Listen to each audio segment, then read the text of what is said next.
and a happy Tuesday with a nice blue sky out there. How about that? Had too many rainy days. I'm getting depressed. So it's a really nice day. Hey, look, I'm glad to be able to spend some time with you today for Facebook Live with Entredot. I'm Bill Warner with Entredot, as you already know, probably. Look, the video I did yesterday was on company culture. I think it's a really important subject because a company without a culture is wandering and it's going in multiple directions at once. It's having multiple purposes. The reason for a culture of a company is to tie the entire company together, the employees, the management, the executives, the founders, everybody together under one culture. A culture that ties us together and unites us as a group of people with a purpose and a direction and a plan and a vision and all those kinds of things. So that's what that video is all about. And I'm particularly in this entrepreneurship in action playlist we're doing. And I think we're going to finish it up this week with one more video tomorrow on leadership. And that'll be the 11th video in this series. And that'll end it. We'll go on and do some other things. I'll tell you about that on Thursday. But look, I want to now kind of walk through this culture thing with you and add a little bit different perspective or added perspective to what I had in the video. But before I do that, guess what? We're doing our advertisement now. So get ready. Look, I do want you to consider to take a look at our YouTube channel, the Entredot YouTube channel. Go there and you'll find this playlist right at the top of the list, preceded by an introductory video of what we're trying to do for entrepreneurs throughout the United States, and several other playlists on lots of business subjects, financing a company, starting a company and the challenges in doing so, leadership, marketing and sales, and many others. So take a look at them. I think you'll find something that will help you a lot. It's all free. There's no hidden thing here of you're going to get calls from a lot of people to sign up for and pay money for all this stuff. It's there for you. I'm glad to help you, but that's it.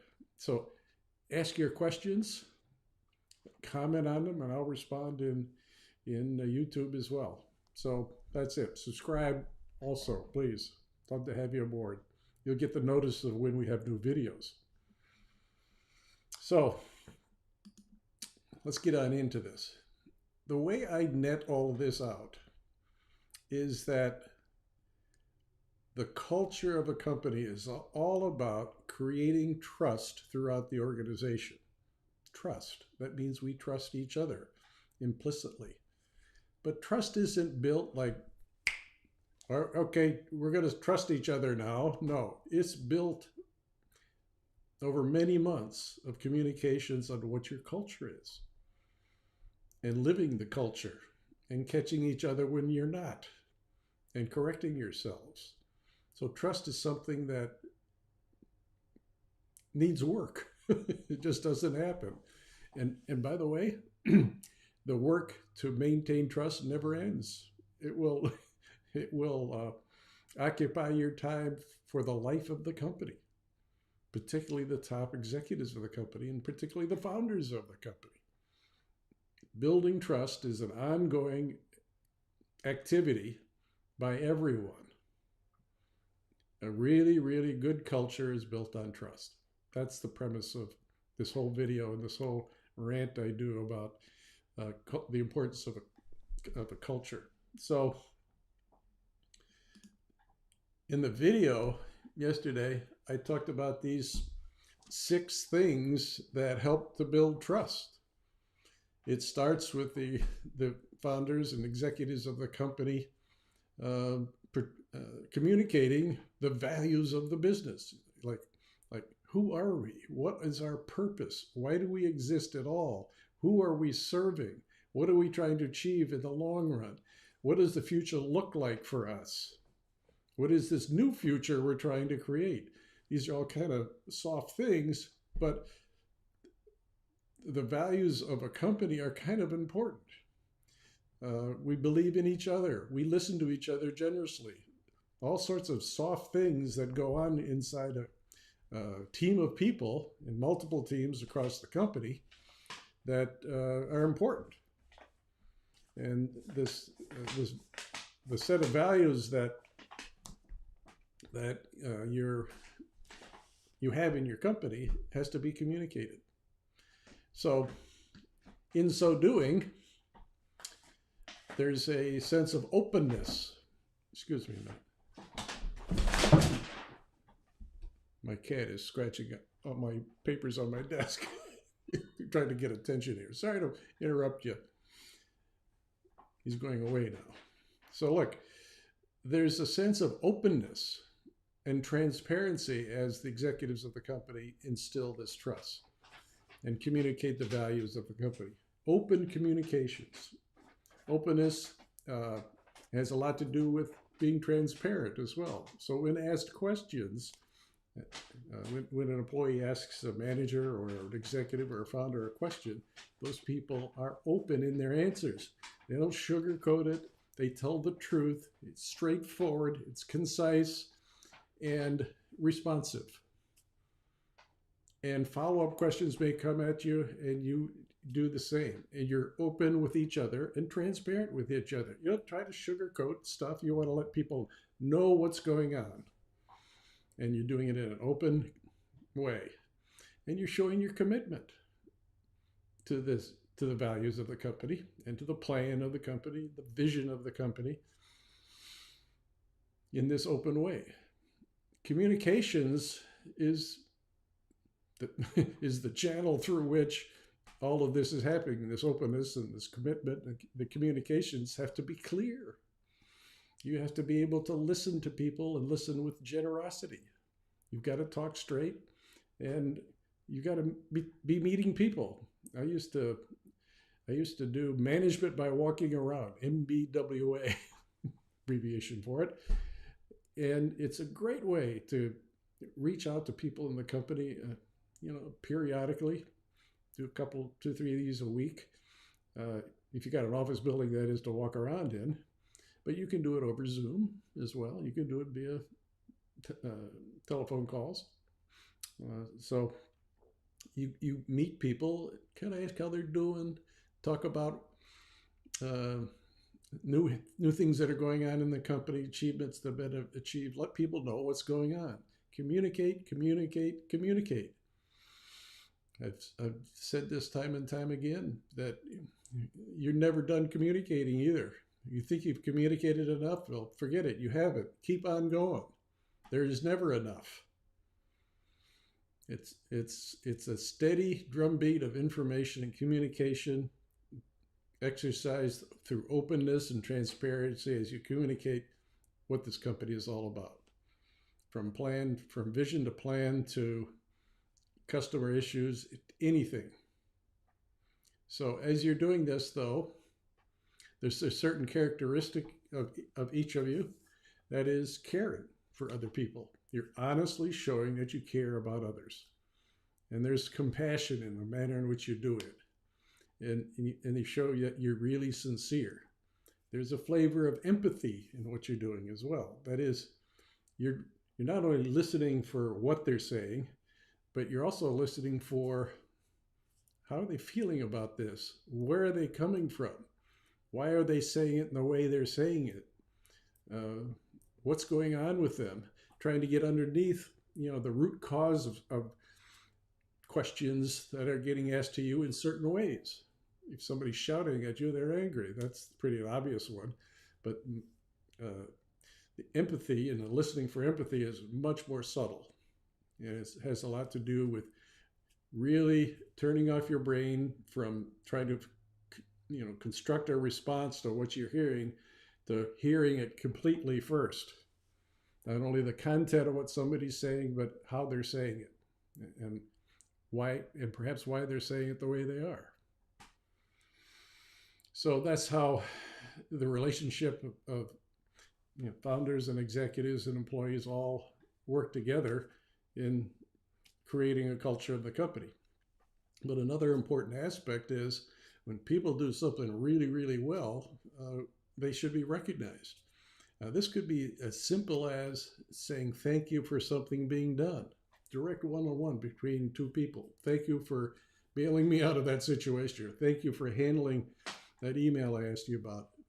It could be, hey, we've just shipped a new release of our product. The team is celebrating, and you as an executive of the company or founder of the company go in and thank the group in a much more formal way. Maybe awards are given. So these can be anything from major recognition events to a simple one-on-one.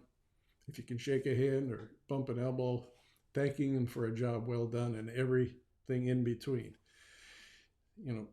Founders and executives of management of company, in fact, everybody should be of the mindset to recognize good work when they see it. Don't be bashful about it. But this is all having to do with trust, but the end result is teamwork. Teamwork is, and great teams are built on trust, mutual trust. If that's happening, man, you have got one hellaciously wonderful team. So that's what you try to achieve.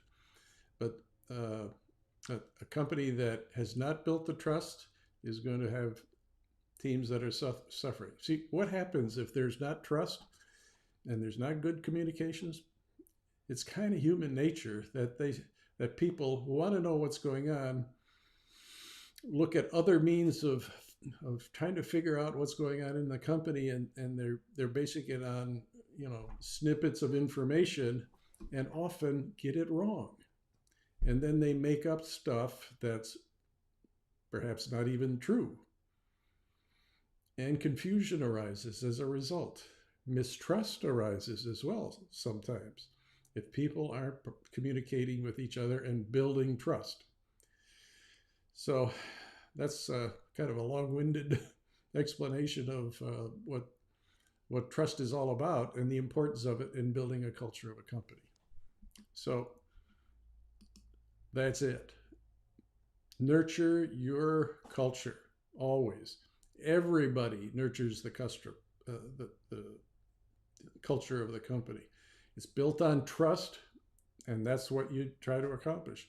It's all about being open, communicating effectively, and making commitments to get things done, show you care, recognize people. All of that goes into the building of a culture of a company. But I see I've got some questions. I wrote some down from yesterday too. I got them here, but let me try a couple of these, and let me turn off the banner here. We don't need to be having that distract us. So first question here is, can you give me an example of openness? Well, let me try it this way. If an executive is standing in front of a team, let's say, and a question comes about how are you going to explain that we're late with XYZ customer? And the executive would give an answer, an open answer, which would be, first of all, we're going to be honest with them. We're going to tell them that we are late. Here's why. We know the reason for it. We have a team working on it. It'll be done by XYZ date. And that's when we'll fulfill the commitment. We're very sorry for this. We wanted to give you some heads up on it. But I want to let you know right away that we're on it. I mean, that's kind of a straightforward way, responsive way to be open with a customer. If an employee asks a question, that could be something about a policy of the company. What are we doing about privacy? Whatever, something like that. The executive or the manager, or the person standing in front of the room in an open way say, look, our policy is, and spell it out. And may perhaps embellish on it as our policy is not.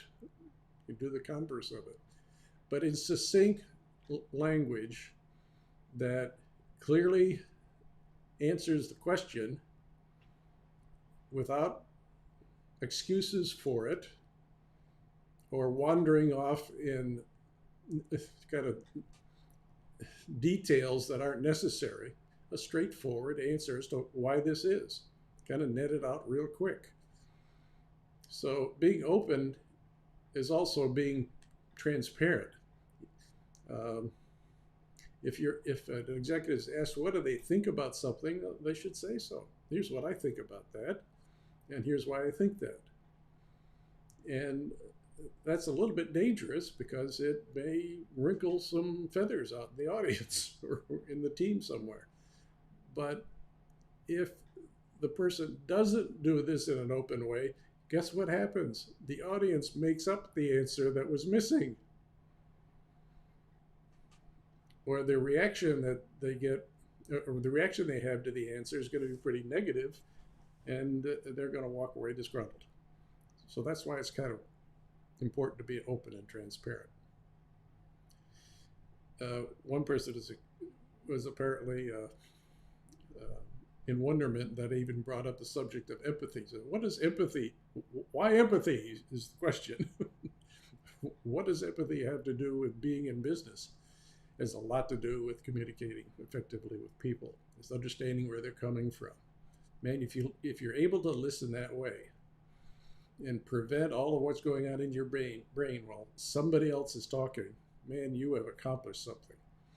A lot of people, when listening to a question, are thinking of the answer and possible responses as the other person is explaining their question.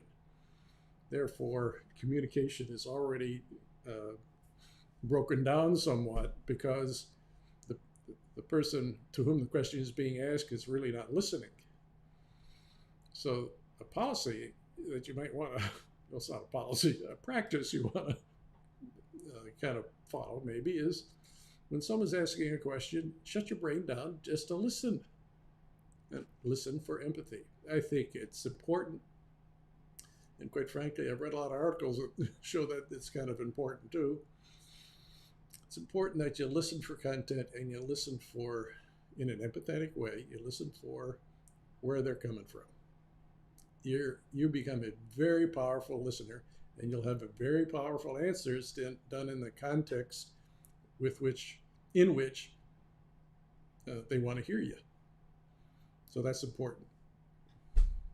So this next question is, what are some techniques for recognition? I gave a couple. Like in team meetings, like a development team or a marketing team or a sales team or a department meeting or team meeting, anywhere in the company, manufacturing, whatever it is. When someone has done something particularly extraordinary, out of the ordinary, above and beyond the call of duty, the team leader, or maybe invite in one of the top managers in the company to say thank you, recognize them for something they did that was really well done and was very influential to helping solve a problem or helping in a relationship with a customer. There are probably dozens of these kinds of examples where people do extraordinary things above and beyond the call of duty you want to say thank you for. Another example is a major accomplishment by the company involving almost everybody in the company. And you hold a big company meeting. We'll do them on Zoom here for the next several months, probably for a good part of the year anyway.